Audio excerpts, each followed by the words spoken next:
Yeah. Welcome back to Celtic State of Mind, just as JP and I chew the fat whilst we're waiting to go live. I am, of course, Paul John Dykes, and I'm joined by John Paul Mason for our Thursday instalment of the Acsom Bulletin. And we do have a special guest at 1 o'clock, JP. But up until then, we'll talk all things Celtic. I'm going to start off with that top over your shoulder. Potentially the final Celtic jersey, never mind home jersey, not to have a sponsor on it, because we're now in an age where we'll never go through a season without a sponsor on the hoops, unfortunately. But that was the final season we didn't have a sponsor back in the early 90s. It was also the first season where I saw Celtic play Rangers with my own eyes. March 21st, I think, 1993. So this game this weekend will be my 30th anniversary of going to watch Celtic against our Rangers. So, it was 2-1. Andy Payton, John Collins were the scorers. Yeah. Mark Hateley for Rangers. Absolutely changed my life in terms of, I think, just like my enthusiasm for Celtic changed gears at that point.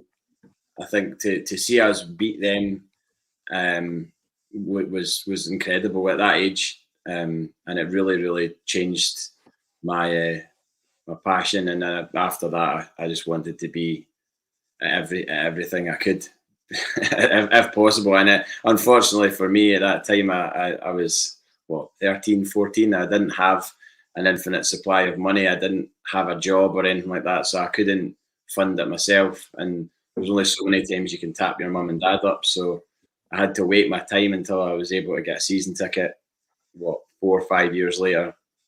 And then it kind of motored from there. An infinite supply of money, unlike Michael Beale this summer, you could have said there, JP, according to reports. Now, that particular game that you went to then, right, there's a different edge, I'm guessing, because I'm thinking back to my first game against Rangers, and there's a different edge to the game. It's completely different. It's palpable. I always remember being in the jungle for my first game against Rangers. My old fella took me in, JP, and it was a horrendous day. We were all ringing, but as soon as you got into the jungle, the body heat, you could actually see the steam rising, you know what I mean? And by the way, it didn't set off a very nice smell. Got to say there was a few aromas in the stand in the terrace in that afternoon that weren't great. And there was a smelly drink and all that kind of stuff, and it was just palpable. The atmosphere was different. But the game I went to, we got beat 3-1. We were wearing that strip before the sponsor came off it. So it would have been the previous season, and it was the New Year's Day game, 1992. So this is 5 years after I've started going. I'm finally allowed to go to a game against Rangers, right? Before I go into my experience, the game you spoke about, is that the one where we score the goal and they kick off before the Celtic players are actually back into position? I think so. I think it was... So John Collins scored the first one, I think, if I remember rightly. I watched the highlights recently, and then Andy Payton scored the second. And I think it was the Andy Payton one where they maybe took the centre before we'd actually finished celebrating. Because, I mean, bearing in mind, us beating them at that point was a huge, huge deal. I mean, I don't think there was many victories at Celtic Park. And in any case, they didn't mean anything. If we ever did beat them, they always seemed to be the dead rubbers. And when the league was wrapped up, and it was more of just a kind of hollow victory where you maybe thought that it was laying down a bit of a marker for the following season, but in reality, you knew that wasn't the case. We were so far away from them because of the money that they were spending. It was as simple as that. You could not compete with a fairly infinite overdraft at that point. It wasn't even as if we could be clever in the transfer market. It was just there was no real options for us to outspend them in any way. No, there wasn't. And they didn't have, the Celtic board at the time didn't have the business acumen to raise any additional funds. It was all to do with, an old system that we had whereby We had great European runs, great attendances, and every so often we'd buy a player that cost us nothing because he came through the youth system. And that dried up as well in the 90s. We didn't have the only kind of like asset that you could have sold that had come through probably at that time was McStay, but nobody wanted Paul McStay to leave. But I remember these times, and I remember being in the jungle that day. And a massive part of that was the sight of looking over when Rangers took the lead and the sight of their fans just going absolutely bananas, and thinking to myself, it was almost like, you know how fishermen go and they've got like a wee pot of worms and they're all moving at the same time, like, and it's just too much for the eyes to take it all in. I remember looking over and seeing them going absolutely wild and thinking, this is horrendous. We equalised. Tony Mowbray scored the goal, right? We equalised. And that feeling of elation was unbelievable. We didn't win the game. But like yourself, from that day forward, I knew there was something a wee bit different about that fixture.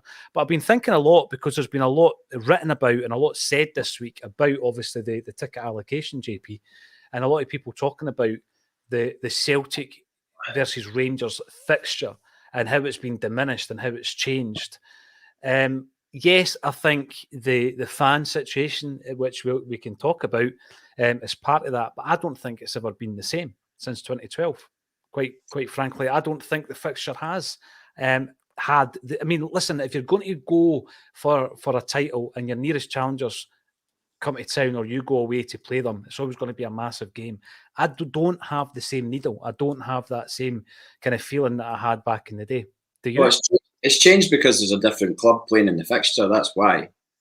Simple as that. I mean, it's a different animal that you're playing now. It's not the juiced up Rangers that was there before that could call upon funds when they wanted to, or could call upon creative methods of payment, shall we say. It's not that. This is going to be my 21st Celtic versus Rangers in their current entity fixture since 2016, since we played them in under Dyla and we beat them 2-0. Commons and Griffiths, was that right? Yeah. So since that fixture, this will be the 21st time I've seen us lose what? Well, three of those. I mean, I've not been at every game. That's not all the games, because there's ones I missed. I missed the 5-1 at Celtic Park with Dembele hat-trick, which was a sore one to miss. I've missed the Dembele back heel semi-final. I wasn't at that either. But yeah, I've seen us lose, like, obviously the semi-final, which they went on to lose against Hibs, and I've seen us lose the semi-final last season. And the Celtic Park one when Gerrard made an absolute fool of himself in front of the camera. But he did. Let's face facts. He looked like an absolute. I'm sure he's actually been on record as saying he regrets that now. So yeah, this is 21st game, and it's obviously changed in that time. It's changed to the point that there'll be no Rangers fans there on Saturday. Which the last time that happened and we played them at night, I kind of winced a bit yesterday when Lawrence was going off. I'll be 3-1, we'll be 3-1 up by that point. And I can't bear people just coming away with these wild predictions.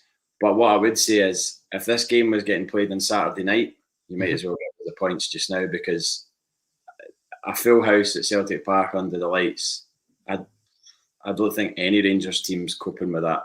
Whatever team you put together from the last 10 years, the best players from those teams in the last 10 years, they're not coping with that at all. Different kettle of fish when it's kind of lunchtime and people are still either half asleep or halfway to being steaming in the daytime. It's always a bit weird, and it also for those old enough to remember, it gives you triggers quite a lot of memories of those early kickoffs back in the day when we would outplay them and then get beat 1-0, by a deflection or something like that. Laudrup going up the park and scoring and making it 1-0, or Rod Wallace, or there's a litany of names that you could reel out that have damaged us at times where you think we're just about to get close to them, and we didn't. But this is a different kettle of fish, and I'm really looking forward to it. The one season you were talking about, the seasons where we would win a game and it was a dead rubber, JP, and it was like, often the final fixture of the season against them and all that. I do remember Tommy Burns' season where we went to Ibrox and beat them 2-0, McStay and Collins. And that was like, a bit of a flash in the pan, actually. But that was one of the games where you probably didn't expect us to win. I think they might have been playing the likes of Basil Bolly that day, perhaps even Brian Laudrup, if my mind serves me well. And we went out and beat them 2-0, which was just tremendous. But we are going to be speaking all about the big build-up to this weekend, JP. And yesterday, the comments that were made by former Celt, who had 2 spells at Celtic, Andy Walker, who has exposed VAR, and it has, made what can only be called ripples in the Scottish football landscape. And, I've read loads about it since he made the comments. I think Andy Walker, regardless of what you think about him as a pundit, I think he was spot on to blow the whistle on this, JP, right? And I think that in many, many ways, he's probably done it in a deliberate way. And I don't mean in the week leading up to this particular game. He must have been sitting on this for ages thinking to himself, this isn't right. And I don't know if he's heard any other examples that he's unhappy with conversations between the VAR assistant and the referee. His comments have been called frightening. Some people have criticised Walker, saying, oh, right, either he should lose his job. He's not employed by Sky, by the way. He's a freelancer who works for Sky. But he should lose his job, or Sky should lose the privileges. I don't think they're looking at the issue here. The issue is what actually has been reported, JP. What's your thoughts on Andy blowing the whistle? Is that a case of, let's forget, if you don't like Andy Walker, the pundit, let's forget that. He's done the right thing here, in my view. He seems to have always, in the last few years, the comments that you see about him, he's widely derided by a lot of us Celtic fans. Just don't seem to like him at all. I bumped into him in a petrol station once somewhere down south, and it was just over at the sort of juice section. I went up to him and basically fanboyed him. There was no selfie involved. I just wanted to say all right, because he played in that Celtic side that was my first Celtic team that I fell in love with. So he'd need to do something pretty heinous and horrendous to sully that memory for me. And I think he was actually quite taken aback when I said he was a Celtic fan, because I think he was maybe expecting to get abuse or whatever, and he kind of looked a bit puzzled and then pleasantly surprised that I was wanting to speak to him. So just had a quick chat with him. But he doesn't seem to have won many fans in his punditry role for whatever reason, when people think that he's anti-Celtic or whatever, and or is a soup taker or all these things. I can't personally say that I feel that way about him, but his comments on VAR are quite alarming. He's not going to make that up, is he? I mean, it's a pretty sort of cut and dried assessment of what he heard. And then I skimmed through some stuff this morning, and I saw one article saying that they're saying, oh, he's misinterpreted it or something like that, and that's not what was said, he was picked it up wrong or whatever. But he seems a pretty switched on guy. He's not a kind of dithering old fool. Do you know what I mean? He's quite sharp, and I don't know how you could possibly get that wrong, what he's picked up. It's either what he said or it isn't, and I'd be more inclined to believe that it is what he said rather than the opposite. Thing is, it's on tape, isn't it? I mean, yeah, it's broadcasting in their ear, but I'm guessing that it's been recorded also. And if that's the case, and someone is claiming that he's misinterpreted it or misheard it, just listen to the tape. Now, regardless of what people might think about Andy Walker as a pundit, he's been in the game quite a while. I remember you appearing on the telly, JP. You showed me the footage. Was Walker not on that show? Was that not way back in the 90s? It wasn't the 90s. It was early 90s. I can't even remember what it was called. It had Sarah O and Julian. He's the guy from Big Brother's brother, basically. Was it Cameron? Was it Cameron something? Cameron Stout, I think was the guy's Right, name. But right. then his brother called himself a different surname. He wasn't called Julian Stout. I don't, maybe he was, but anyway, he had a very broad sort of islands Northern, accent. aye, yeah, Yeah. yeah. And me and my mate Ross and his now wife Pamela went on the we were sitting at a table, and I think I asked a question about why Strachan wasn't considered for manager of the year, because they're all going about Jim Jeffries being manager That's of the right. year. Aye. And I said, why is Strachan not being considered just because he's at Celtic? I mean, he's done a great job. I don't know if that was first season or second season Strachan, but I was obviously saying it from a point of view that we'd got to the last 16 in the Champions League, which was no mean feat, as we've found since. We've not done it. Have we done it? No, we've not done it since. Oh no, did Lennon get us to the last 16? Neil Lennon. Aye. Yeah, he did, yeah. Yeah, aye, okay. But it's still not an easy thing to do. And we won the league and maybe a cup as well. So aye, Andy Walker was on that, I think. I think he was. But I don't think it's something that he would come out and say with such conviction if he didn't have reason to say it. And going by the things that we've seen associated with VAR in the last what would be 4 or 5 months since it's been introduced, it would not be beyond the realms of possibility to think that something like those words would have been said.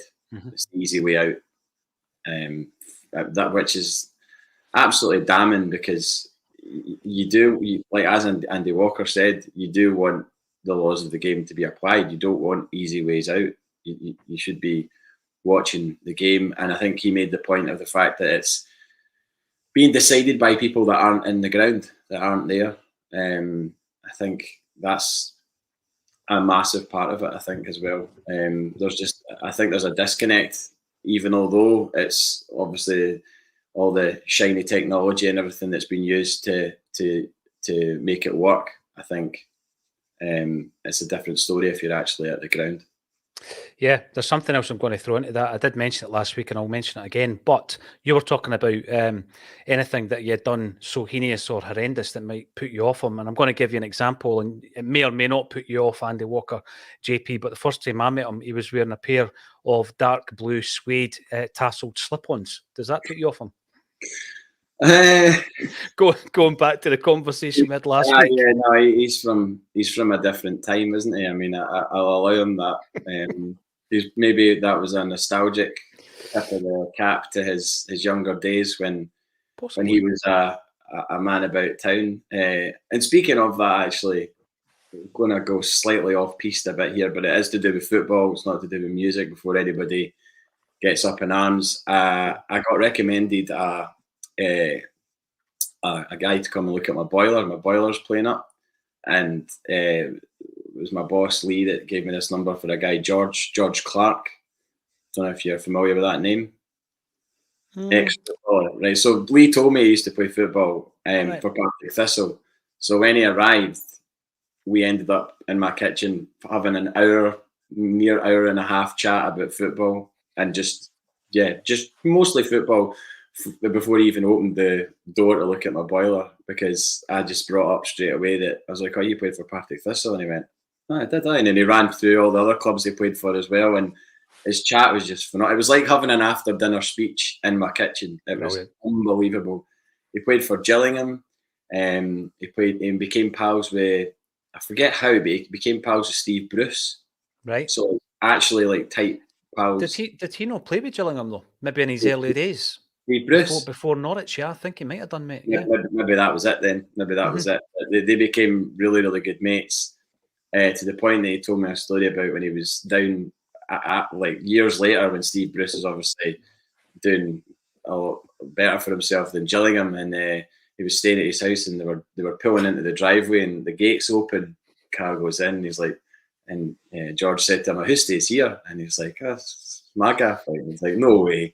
And he was that, and then there was like another wee house built in the grounds of this big mansion that he was staying in. And he said, "Who stays there?" And he went, "Oh, I built that for my dogs.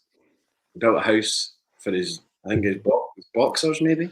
Deary me. A full house with like carpets, electrics, everything, like I mean, I don't know. I'm probably not a 5-bedroom number, but it was definitely a house. I And wonder how often he had to stay in the doghouse, JP. Late I nights and all that. yeah, it's a good way out. But the other thing he told me was he's still pals to this day with a certain player who played for both Celtic and Rangers, Maurice Johnston. No, my Yeah, goodness. yeah. He said, and obviously I didn't start playing the tiny violin, but he said that to this day, Mo Johnston can't walk the streets of Glasgow. Like, genuinely can't. Like, just, which is a bit wild to think about, but at the end of the day, you do realise that it was that big a deal at the time, what he did. Where is he now, incidentally? Is he over in the States? He's still in the States. He's not employed anymore by whatever team he was working with, but I think. But he's also, George is still pals with McAvenny. And like a bunch of, and he's talking about going out in Glasgow in the 80s, like to Victoria's and all that. I mean, there's a non-PG version of what I could tell you as well that he gave me. Like, I mean, yeah, eye-opening to say the least. But just imagined like all those guys in the 80s going out to clubs in Glasgow and just like having the best time of their lives, just with the tassel shoes on and all the rest of it. Yeah, no socks. And by the way, George was the last player to score the winner for Partick Thistle at Ibrox. When the last time Partick Thistle beat Rangers at Ibrox was, I think it was 81 or something like that, and George scored the winner. So when's he coming on to Acsom? Well, I mean, I tell you what, I could try to facilitate that. I mean, he definitely need to tone down his language, that's for sure. But maybe he could. But it was brilliant. It was just great crack to speak to him, and I thoroughly enjoyed it. Hour and a bit. And he was at the game recently against Rangers at Ibrox, the cup game. And even though I think he never really said that he was a Rangers fan, I think he was at the Ibrox disaster game, by the way, with his father, and he remembers his dad saying, "Let's leave now." So they left before the equaliser was scored, and they went down that stairs, and he remembers hearing the goal scored and loads of people running back up, and him and his dad left. But he said that he was sitting there at Ibrox and he wanted Partick Thistle to win in that game. So yeah. I don't think he could really be a Rangers fan if he was wanting Partick Thistle to beat them, because that would have caused holy hell if they'd beat Rangers in that game, I think. Yeah, really, really great guy. And then, sorry to digress away from Andy Walker, but it was just when you said about the tasseled shoes, it made me think of 1980s nights out. Oh, by the way, phones were back then, mobile phones with cameras, etc. I'm pretty sure there'd be a few folk getting to jail. But we do have a big game coming up this weekend. I've asked you if it's different. You've said it is. I agree with you and the reasons behind it as well. With regards to the VAR, though, JP, what should happen next? Because, as I say, you've got some sections saying, well, let's criticise Andy Walker for this, or let's criticise Sky for this. I think they're looking at the wrong targets here. The issue is the actual situation that the ref and the VAR assistant have found themselves in there. Even if it was a one-off, and I doubt it's going to be a one-off, but if that is the culture within the officials in Scottish football, that's a huge concern. What should happen next? Oh, they've already kind of put their hand up and said that they've got some things wrong, haven't they? I mean, that seems to be widely known within football parley. Like the Burnaby thing, I don't know if there was some sort of summit that happened at the SFA, because I think Andy Walker said he went to that, and various other people were invited, and it was kind of like this clandestine meeting that nobody really knew, or nobody was supposed to know happened, but it happened, and it's sort of spoken about in hushed tones. There was never like a big, as far as I know, there was never a big article written or thing done on it to say this is what happened, this was what was discussed, these are what the outcomes are going to be, because that's kind of what you would expect from some sort of meeting like that, where there was a bit of clarity given to clubs and whatnot. And I would imagine that clubs' representatives were there to hear what they had to say, because whether you like him or not, Malky Mackay came across in that interview. He sort of said, like, we're all paying for this. We want a fair crack at what's been offered. We want a better standard of service. And I know that there's been a lot of chat about that penalty, and a lot of people are saying, oh, it was a penalty. In the current rules of the game, it was a penalty. And yeah, I get that. But, I mean, say we're winning 2-1 on Saturday, and we've absolutely battered them, but we've only managed to score 2 goals. And in the last minute of the game, of the 8-9 minutes of injury time that will probably be added because of VAR and all the rest of it, they get a penalty that's like that. That's like that, where, yeah, you could say, oh, his arms outstretched, and it's he knew what he was doing. I mean, I don't think he really did know what he was doing. I really, really genuinely don't think that was a penalty. If you rewind back 3 or 4 years, if you're getting a penalty for that, then it's just, I think he's really, really hard done by. I know that in the rules of the game and the way that the penalties have been given out this season, that is a penalty because it's hit his hand. But I just think, when I saw the ref point to the spot, I was just like, surely not. This is wild that this is where we've got to in the game. So all I would say to anybody that's sort of saying that was a penalty and we shouldn't keep our mouth shut about it is that if that happens against us, I'm not at all happy about that. It goes back to the point that Walker makes, right? So if the current culture now, or the attitude now within the officials is, let's just take the easy way out or the easiest way out, there maybe has been a decision made, and I'm not saying at a meeting or whatever, just amongst the refs, if it hits the hand, it's a penalty. Easiest way out. If it hits the hand, it's a penalty. If it hits unless you're Michael. Aye. Yeah. I mean, that was the first time we were obviously party to VAR. That was the introduction that game, wasn't it? And I just think there has somewhere along the line been a decision, hits the hand, unless you're Goldson, hits the hand, it's a penalty, right? And you're right. You're going to be very, very annoyed if you're on the wrong end of that again. If you're on the wrong end of it, we've seen it with Bernabe, we've seen it with Matt O'Reilly, but it seems to be now. But for me, the issue is, JP, it's a communication aspect, right? So if there's a summit and nothing comes out to say, right, this is what the findings were and this is what we're going to improve on, great. That's just transparency. That's just communication. You never get that in Scottish football, do you? So if they come out and say, right, this is where we are now with regards to the handball rule, then everybody is, I'm going to say, singing for the same hymn sheet. I'm not sure how many of them sing for hymn sheets, but everybody knows exactly where we are when it comes to VAR decisions. And that lack of transparency and communication is, often at the root of a lot of the problems within Scottish football. I'm keen to get a few comments in before we bring in our special guest. And no, it's not George Clark of Partick Thistle fame. It is somebody else that JP knows. By the way, did your man George, it was George Clark, you said, right? Did he play under Bertie Auld at Partick Thistle? Yes, he did. We were speaking about Bertie Auld, yeah. Oh, come in. I mean, he knew a lot of, knows and knew a lot of folk, and he played under Bertie. He said Bertie was amazing, like a great guy, and exactly as he was perceived, he was the same guy all the time, which is kind of the way I thought. And I think when I spoke about him the other week there, he was always just switched on as Bertie Auld. He wasn't ever anyone else or kind of down on his luck or anything like that. It was just a character. Always representing.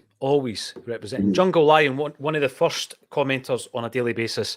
You're on YouTube, like everything, nothing will be done. Well, that's what we're saying. If anything is done, Jungle Lion, share it with us. Share it with the clubs and put it out there so that there's transparency. Because if a broadcaster is coming away with this, then it basically means that it is something that is kind of universally understood to be the way out for the referees and the assistants.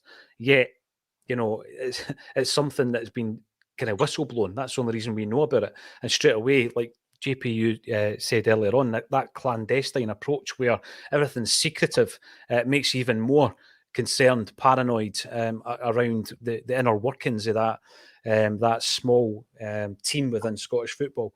GP 1888, the fans should be able to hear the VAR conversations if there is nothing to hide.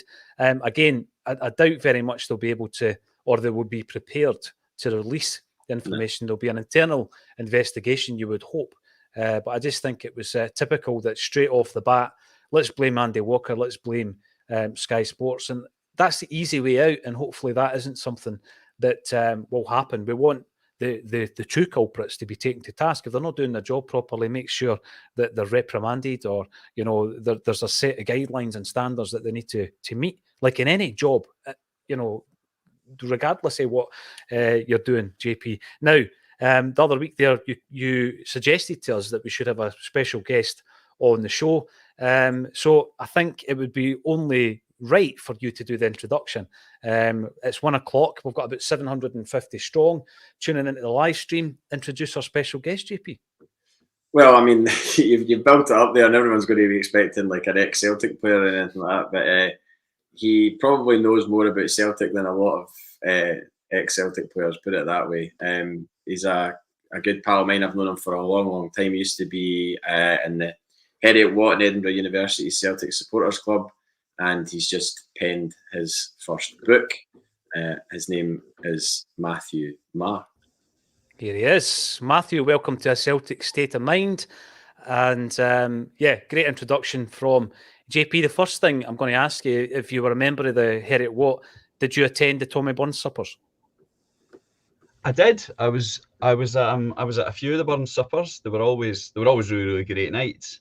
I've actually got I just found the other day amongst my all the paraphernalia I've got.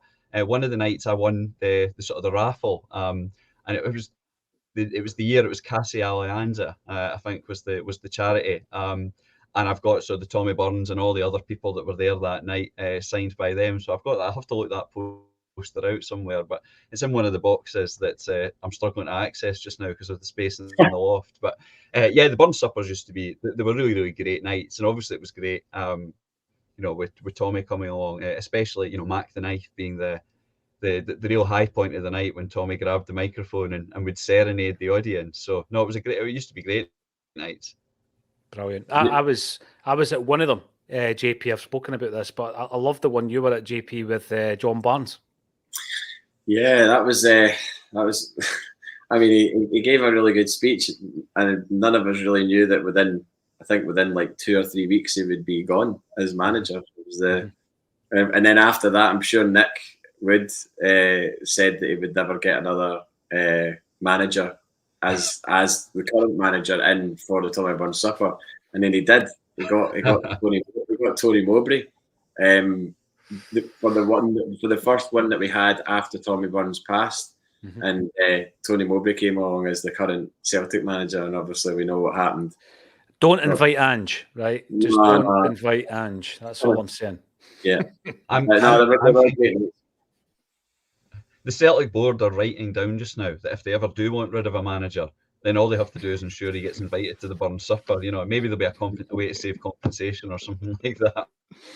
This, as I say, I went once and it was very emotional. It was a very emotional night. And the Mac the Knife at the very end obviously has become tradition even after Tommy's sad passing. The one thing I noticed as well as that tremendous away jersey you're wearing there is indeed, Matthew, that famous rug, that Lisbon Lions rug, which is nestled on the edge of that mattress there. Tell us a wee bit about that. That is something that is actually popped up on Twitter over the last 24 hours. There's a picture of Billy McNeil and a Spurs player exchanging rugs. So the company that made them obviously made the Spurs one as well. I've been told that wasn't actually an exchange, that they did actually still exchange pennants, and you can see them holding them, but it was basically an advert. Obviously it wasn't just Celtic had these rugs. Spurs obviously had them, and I think there's other clubs had them. But I remember I always thought that they'd exchanged it instead of pennants, but somebody told me once that actually they still did the pennants, and it was more just a photo op basically to advertise the rugs. I mean, the rug, as you say, Paul John, it's been on Twitter a lot in the last 24 hours, and it's a great thing. It's just the rug. That's just what through my entire life what it's been referred to. It was my dad. It was my dad's originally. I stand to be wrong, but I'm sure my auntie Kathy talks about going with my dad or going to the shops to buy it. Possibly, I'm trying to think. It was a department store you had to go to, and it was £5 it cost. Which we're talking 67, obviously. So you're talking that's a week's wages or whatever, more than that, depending on your job. So it was on my My dad had it on. It's never been stood on. So, I mean, that's what, 56 years. It's never been stood on. It used to be on my dad's wall for years. It was on my wall for years. I would have it on a wall now, but my wife doesn't quite agree. And the cat would be very upset because the cat's decided it's a sort of de facto bed for him. So that's the closest there. But it's a great thing. It's one of these little things that, like these little things that carries on that you remember. And it's a really interesting insight, obviously, into 67. The Celtic rug. Makes me I'll think tell of you. the Brazen Head. There's one in the Brazen Head on the wall. Is there? Yeah, Yeah, 100%. That's the first thing. Bears famously had one, although theirs was falling to bits. I remember Bears was right up at the very top, but it was not in the greatest of conditions. I've not been in the Brazen for ages, so I don't know if I've not seen the state of theirs. They are pretty collectible. We've got one in here as well, JP. You will have seen it. Now, Anthony S., JP, going back to one of our previous conversations, confirms that Stevie Bruce's first club was Gillingham. I probably only know that because we were told once when we were interviewing Tom Grant that Celtic tried to sign Steve Bruce from Norwich, and I think he went to Man United for about 750k, and we could have had Stevie Bruce in the centre of that defence in the 1990s. In fact, it would have been late 80s he went to Man United rather than the 1980s, I think. But we could have had him, and he's a player for me that I thought was bright. He scored over 100 goals from defence in his career, which was incredible. We are hoping to speak to you, Matthew, as well as everything else that we get into with regards to Celtic. We go on tangents. That's what happens on a Thursday. That's what it's all about. But we're talking about your debut. You have just written and had published your first book. Now, has it been a long time coming? Is it something that you've wanted to do for, decades, for your whole life? I remember writing my own first one, and it was a long, long time coming to that point. Is this something that has been an ambition of yours for a long time? It absolutely has. So, I mean, this is the book here. It's called The Bold Boys, Glory to Their Name. And the glory to their name part of it comes from a newspaper, sort of a poem that was written about Celtic in the season they won the league. I've wanted to write a book for a long time.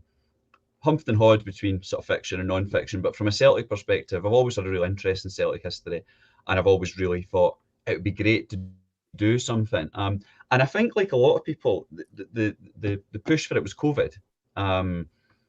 We suddenly had. I'm quite an active person. I do a lot of sport. I go to all the games. I work full time as well. And then suddenly you couldn't go out. There was, you couldn't have your organised sport. There was obviously no football, and it did leave this big vacuum of what am I going to do? So I played about with some ideas, and I started doing. You could do some of the research online. I started doing a lot of the background reading, but you can access a lot of old newspapers online. Once COVID began to ease, began to sort of spend days after days in the Mitchell Library, going through, sort of microfilm of the for 1892. And from my perspective, I'd sort of thought, what can you write about that's not been covered widely? You could write a Lisbon book, and there's loads of great Lisbon books, but there's loads of Lisbon books. So it was sort of thinking, what's an important story that's interesting, that largely hasn't really been written about? Most Celtic history books give it like a page or even a paragraph. It's really not seen as a big thing. And because this year, so next month's 130 years since we first won the league, and I thought this is just the perfect time to fully tell that story. You mentioned the Mitchell there. What a place that is, JP. You could get lost in there. Spent many a day in there myself. And eventually what happens is you're looking for something, but you just, like a discussion with JP on a Thursday, you just go off on tangents and you end up reading about something that's got nothing to do with Celtic that was happening about that time. But obviously that process, I find it quite enjoyable. How long were you doing the research for? I mean, obviously people think that everything is accessible these days online. It simply isn't. There's loads of great nuggets out there in newspaper archives and on the old microfiche and all that kind of stuff in the libraries. So how long did the whole process take you? And obviously it's just recently been published, and that must be a great thrill for you to be sitting there holding that in your hand now. absolutely. It probably took about, all in, probably just a bit over a year. That was going from starting the research to finishing it. I'd written it. It was almost a year ago. That I would say last June. It was basically finished. But for various reasons, well, partly because you wanted it proofread, partly because the publishers, so Celtic Star, where you can actually buy it online and you can buy it in the Celtic shop as well. So they'd sort of said, well, let's hold off. They had other books coming out, and obviously this May, it just fits in well with bringing it out on, around the time of the 130th anniversary. So, as I say, it was one of these ideas of COVID. So I as I say, finished last June. It was probably about the June before that I'd sort of sat down, I'd planned it out and thought, right, this is going to be the first step. And it became a bit embryonic. I mean, you say yourself, Paul John, you go into the Mitchell, especially when you get into microfilm, and you can just go down a complete labyrinth of, you think you're going to look at one thing one day, and then you read something and you say, and then it's like, right, I have to find out this particular thing now. And that was exactly it. And it's that led to a lot of extra things in the book. It's also led to other ideas I've got about maybe what the next thing might be, because you would come across people or events and think, I've never heard of that before, but and from there you go and you try and research it from there. So no, it's ideal. As I say, I generally I can be quite myopic, just focusing on one thing. But I'll tend to go in the Mitchell, I'll sit for 10 hours, I'll just stare at microfilm, I won't move, and then we'll leave, and you'll sort of bring home what you've got and sort of try and from there think, like, what did I actually look at today, and begin to organise it. But it's great fun, even if not many people might agree with me. No, it absolutely is. JP, the thing with that, I always remember a conversation I had with Pat Woods, the great historian Pat Woods, and he says to me that no matter how many books are written about Celtic, there's always something new to find out. And I found that really interesting because it's so true once you start digging in. And of course, I'm going to ask you the question, JP, when are we going to get a book from you, by the way? Because with all your tales and all your experiences, I think there's a music book, at least one, probably a few, in you. Is it something you would consider at some point? I think I'm pretty sure there's people watching and be like, oh, thinks he can write a book, does he? Who's he? And, yeah, I do read the comments on YouTube occasionally, and it does occasionally as well make you doubt whether or not you should be involved in anything creative at all, because there's just always someone sitting with a sniper rifle ready to put a target in your head. But no, I mean, I do find myself telling stories sometimes to people, and that's their response after a few minutes of chat. They're like, Christ, you could write a book about that. And I'm like, well, I wouldn't know where to start. So I have massive respect to both of you for seeing through the projects that you both saw through, and especially Matthew doing his first one is a huge undertaking. I can only imagine, because it's something you want to do and you want to nail it. You don't want to do it half-hearted. And I totally get why COVID would be something that would make you want to do something like that, because, well, that's why I'm sitting here talking to you right now, is because I had the same thing. I was just a bit lost in that time, and I didn't really know what to do with my time. I needed to have some sort of outlet to be creative, and thankfully to yourself, Paul, you welcomed me on here. And although it was definitely not the season to enjoy, it was more a kind of like coming on here sometimes was punishment after some of the things that we were going through at that time. Oh, I know. But in a strange way, it was kind of, what's that saying where you say something about if you're both experiencing, or if you're all experiencing the same thing and it's bad? I can't remember. It's like it's totally gone from me. It's something to do with like death row, like a morale in prison or something like that. It's do you know what I mean? It was that kind of thing. Anyway, I'm talking nonsense. No, JP, I remember sitting at 75 minutes most weeks in that season when it got to a certain point, and I was thinking, I can't face this. But what it did do is it allowed everybody to vent. It allowed everybody to share in the frustrations and beg the question, what's going to happen? How do we get out of this? How do we save this title? That then got to the realisation we weren't going to save the title, and it was all about changing and trying to build for the following season. It was a very unusual season. Gallows humour. Yeah.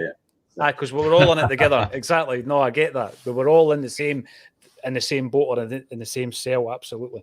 Gary Doonan comes in to confirm that the two players on that park exchanging rugs were Billy McNeil and Dave Mackay, two legends of the game.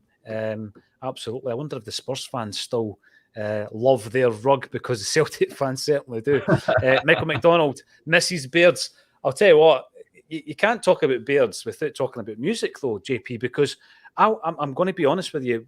My football routine, maybe apart from about one season when I travelled on the Legally CSC, the Arthur McKenna bus, my football routine's never really involved drink. So in terms of going to a Celtic game, Beards wasn't really a place I would go before a game, but it was always somewhere I would go before a gig.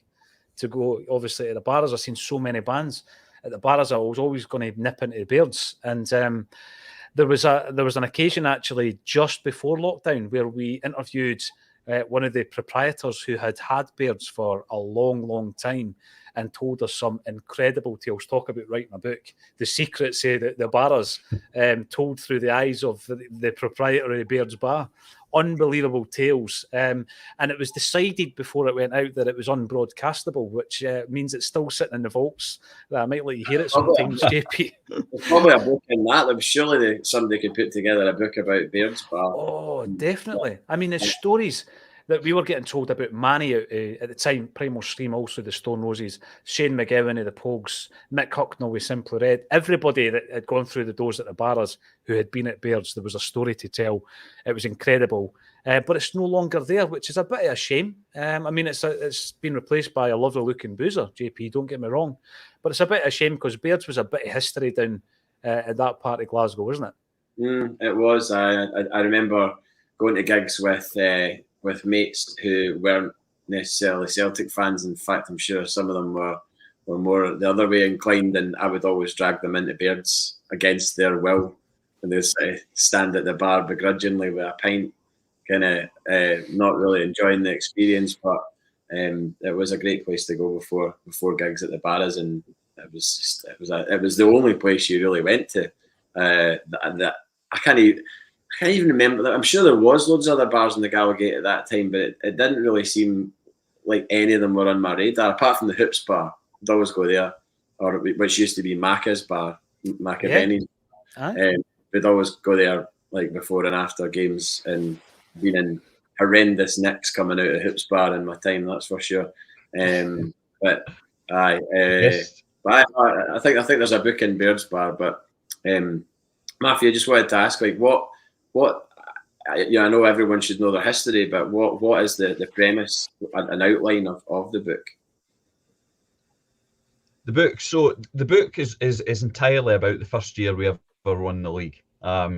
So as I say, 1892-93 was the first season that we won it. May the 9th was the night that we clinched it.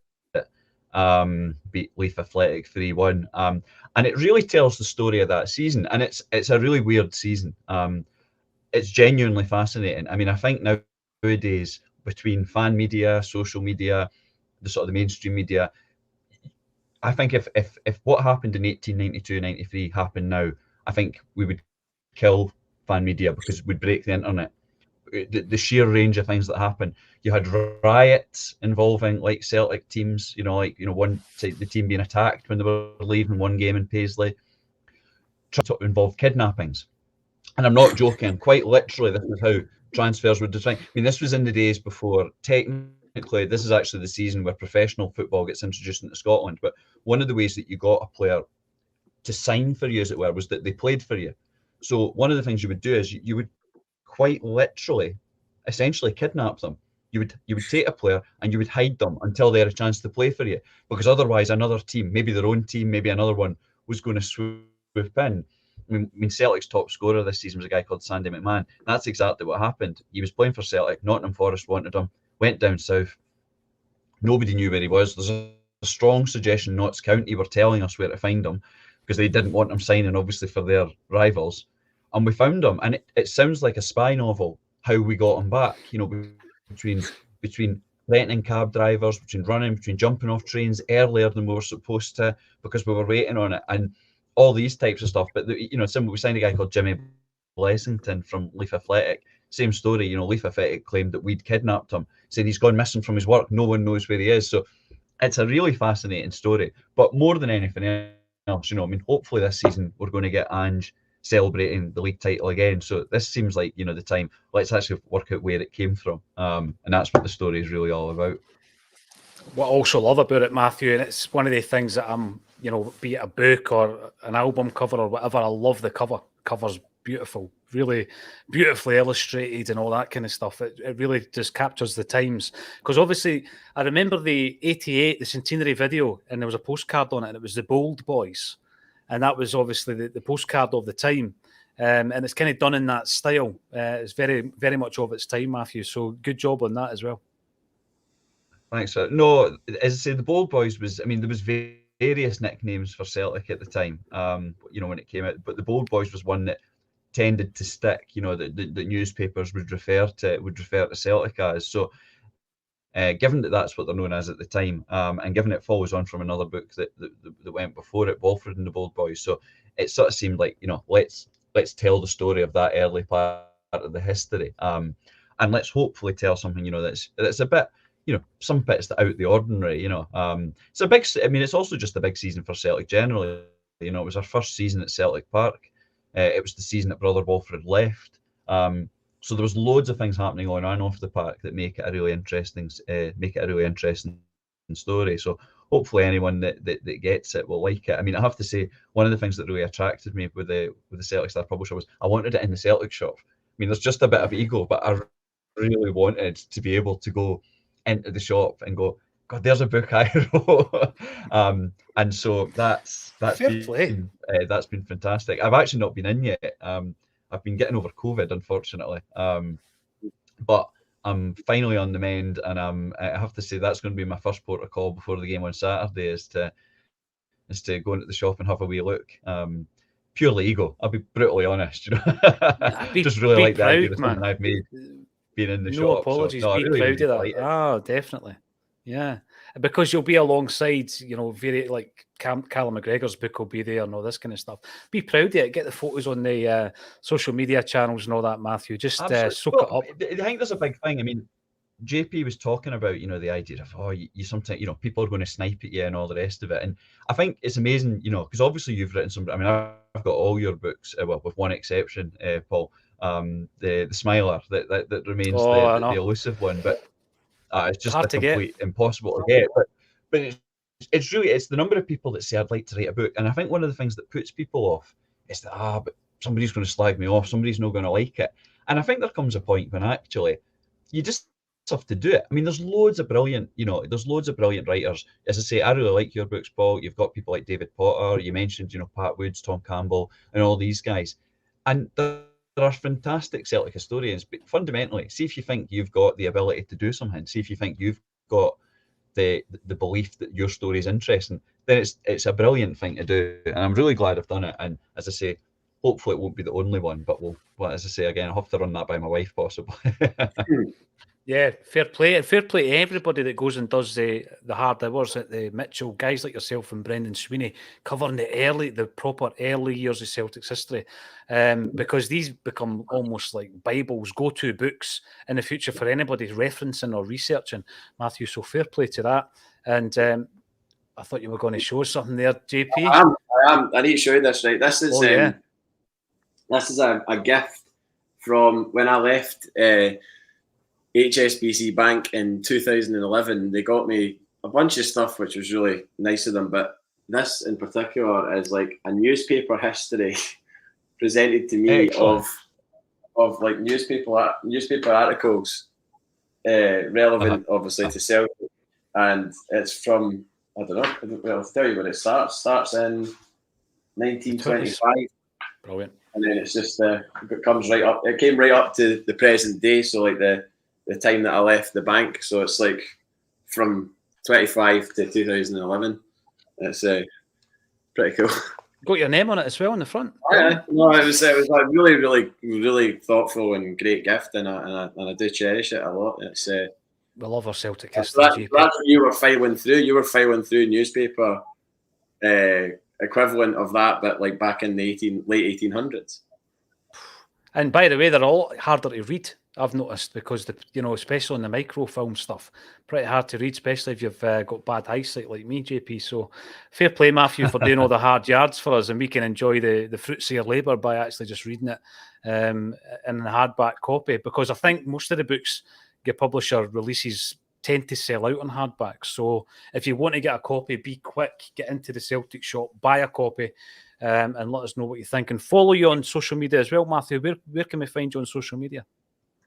So I do at Hail Hail History, and do various things across the week, including obviously linking back to the 1890s and all that story. So yeah, so as ever, it's a bit like obviously a Celtic State of Mind. These are obviously going to be the big places that people go, but if anyone's ever looking for a bit of distraction, quizzes and all the rest of it, then they're very welcome to follow me and all the rest of it. Brilliant. Now, a couple of wee points before we wrap it up, Les. I loved Bairds. It was a sanctuary, a place I felt safe when I made the journey from Elgin to London. And then Pat Maguire, Bairds, Hoops Bar and the Sarryhead, all good Tim shops. Yes. And I'm pretty sure there'll be a few swallies on Saturday, JP. And I mean, the big question around Saturday for me is just if the likes of Hatate will win his fitness battle. If he does, he starts. Moy's the same. Taylor's the same. What's your lineup, JP? I mean, we don't know for sure who's all going to make it, but there's maybe a question mark around O'Reilly, the form that O'Reilly's shown. How do you line up on Saturday? Well, like you said, Taylor and Hatate seem to be missing in action from training. Whether or not they were just given an extra day off for recovery or not, I have no idea. Pure speculation on my part. But you do have concerns if Bernabei is called upon to play, purely because I think before his goal, he did look a little bit out of sorts. You could put that down to maybe just him coming in from the cold. The one thing I would point to with Bernabei is that he played in that game against Hearts, which I remember speaking about after that and being like, well, we went a goal down and there was adversity there. People would maybe say Hearts aren't that great, and they certainly haven't proved it recently that they're the third best team in Scotland. I mean, who is? I don't know quite the answer to that. If it's not Hearts, then who is? But I think he played in that game, so I saw enough in that game to know that I wouldn't be completely despondent if he used to start on Saturday. The midfield, Moy looks like he'll come back in, having been in training, and then it's just about who you play in the other role. But certainly the signals to me are that it will be Moy, McGregor, and O'Reilly on Saturday. I think it seems like a long time since Hatate played. Also a long time since Moy played as well, because it was before the international break. So that's what 3 weeks will it be since they played. I think. I don't know. That's how I'd see it anyway. I wouldn't be too despondent about O'Reilly starting. I think there's been a lot made about his supposed lack of form or lack of numbers, but I don't know. I don't think he's been as bad. I think he's just been not as good as he was, but that doesn't mean to say that he's been bad. So. No, you're right. We were speaking yesterday just about the amount of games he's played, JP, since he came to Celtic. Or even just in the last couple of seasons. He's played a lot of games, 92 games last season and this season so far. A huge amount. And it could be suffering a wee bit of fatigue. Has he played that kind of level of games previously in his football career? Probably not, when you think about it. So, there's maybe him adapting to that week on week, couple of games a week, and maybe there's a wee dip in form. But as you see, even if O'Reilly's with his dipping form, he's better than most. I mean, the quality that he has shown has been incredible. The other thing, by the way, I want to talk about is just before coming on, we all know Ellie Dixon was going to be doing the old pre-match. I remember back in the day, we used to get tribute singers. Cher came on the park. Remember Cher? It was a lookalike, and she was singing with Jimmy Johnston on the park. Who remembers that? That did happen, right? Yeah, the Hampden. It was a Hampden season. That's right. Hampden season. They had various lookalikes performing, and it Rod was Stewart. a really strange experience. Thinking back, it was. Can you remember Natalie Robb, who eventually ended up on, was it High Road or Emmerdale? One of the was it High Road, right? Mm-hmm. So she had a singing career. Did she not have a singing career? She was one of the singers in the Hampden season as well. JP, honestly, it was a strange season. But on Saturday, we've got Ellie Dixon doing Jota on the wing. And I just seen a picture before we came on with Big Bems and Ellie Dixon together. So it looked as though it might have been in a football stadium somewhere. Mm-hmm. I don't know if they're rehearsing. I don't know if the big man's going to be part of that pre-match, but I hope he is, JP. Now, he played touch, didn't he, Big Bems? Yeah, sold it out, yeah, sold it out. And he's playing SWG3 Warehouse 28th of April, so the beginning of the weekend of the semi-final. It's going to be a proper atmosphere with they two. If their two are on the park before that game, full Celtic Park, JP. I love it. I mean, I still love it. I think it's a great collaboration, and it just shows you the power of social media where Bems just jumps on it, does his wee bit. Next thing you know, they're potentially going to be playing it at Celtic Park. Superb. I mean, that for him, that will be. I mean, I don't know what her Celtic connections are, if any, but I know how much that will mean to him, knowing the guy. I've known him for, I don't know, maybe 5 or 6 years. He was a support at a gig that I did at the Cat House, and he was the first on. So he was just like a wee guy, basically. Well, he's never been a wee guy. He was a big guy then, but I actually thought he was better than the headliner that day. I thought he was brilliant, and I said that to him at the time. He'd brought a mob of mates up from Ayr. That, you know, it was like one of these things where the first on is given a bunch of tickets to sell. I think he sold all his tickets, and then all this crowd of folk came up from Ayr, where he's from. It was either Ayr or Kilmarnock. And I thought he was brilliant. He was like really, really, even at that young age, he was really good with the crowd. Knew how to work the stage, and then I guess it's been a little surprise to me that he's started to do as well as he has, because he's just been quite a determined character since then, and obviously a massive Celtic fan. And like I said, I know how much. I mean, that'll arguably be one of the best days of his life if he does that on Saturday. I mean, yeah, you'll need to scrape him off the ceiling because he'll just be flying. Like you say, he knows how to work the crowd, so he'll be in about it. He's not going to be standing there shy. He's going to, brilliant. I can't wait. I hope it happens. I really, really hope. One final message, and this one's for you, Matthew, before we go, and it's from Anthony S. If I wrote a book and it was being sold in the Celtic shop, I'd be screaming it from the rooftops. No need to apologise for that. Yes, scream it from the rooftops. Enjoy every single moment of it. And everybody get on. You can get it online on the bookshop, your publisher, Celtic Star Books, I think it is, .com. Or you can go into the Celtic superstores and buy it there. Listen, it's been an absolute pleasure as always. Thanks everybody for getting involved in the chat and for subscribing so that you can make your comments. It's always appreciated. 800 strong there on a Thursday afternoon.